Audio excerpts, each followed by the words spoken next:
Dans une autre vidéo, j'explique que le subjonctif est une manière géniale d'exprimer des émotions en français.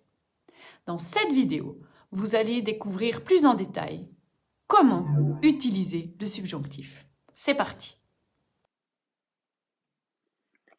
Vous vous souvenez des types de verbes qui sont suivis du subjonctif? Par exemple, les verbes de souhait, de sentiment ou de prise de position. Eh bien, en fait, le subjonctif va un peu plus loin dans l'expression de la subjectivité. En effet, il y a autre chose que des verbes qui peuvent être suivis du subjonctif. Et si vous réfléchissez bien, quand je dis « je veux que tu fasses tes devoirs » ou bien « j'aimerais que tu m'écoutes quand je parle » ou « j'aimerais que tu finisses ta salade »,« j'aimerais que tu ailles au lit plus tôt », etc. Au fond, on peut dire que ce que j'aimerais, c'est une manière d'exprimer un but. Mon but, c'est que tu m'écoutes quand je parle. Mon but, c'est que tu fasses tes devoirs, c'est que tu finisses ta salade, etc. Eh bien, il existe un super moyen d'exprimer ce but, et c'est d'utiliser le mot qu'on appelle la préposition pour. Par exemple, dans les phrases « Pour courir un marathon, il faut s'entraîner souvent » ou « Pour faire de belles photos, il faut être attentif à ce qui nous entoure ». Eh bien, dans cette même logique, après la conjonction « pour que », il faut également utiliser le subjonctif.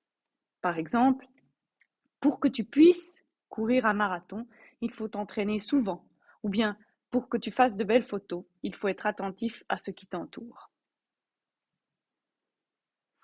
Et il y a encore quelques autres petits mots qu'on appelle d'ailleurs des conjonctions, comme pour que, qui sont suivis du subjonctif. Vous trouverez sûrement des listes complètes dans vos livres de grammaire ou sur des bons sites internet. Et moi, je vous propose de retenir les 4 plus importantes de ces conjonctions.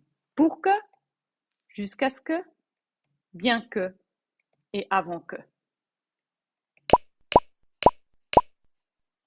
Et voilà quelques phrases pour exemple. Ok, résumons. Il existe une série de verbes après lesquels vous devez utiliser le subjonctif. Et il existe aussi une série de petits mots qu'on appelle les conjonctions, après lesquels vous devez aussi utiliser le subjonctif.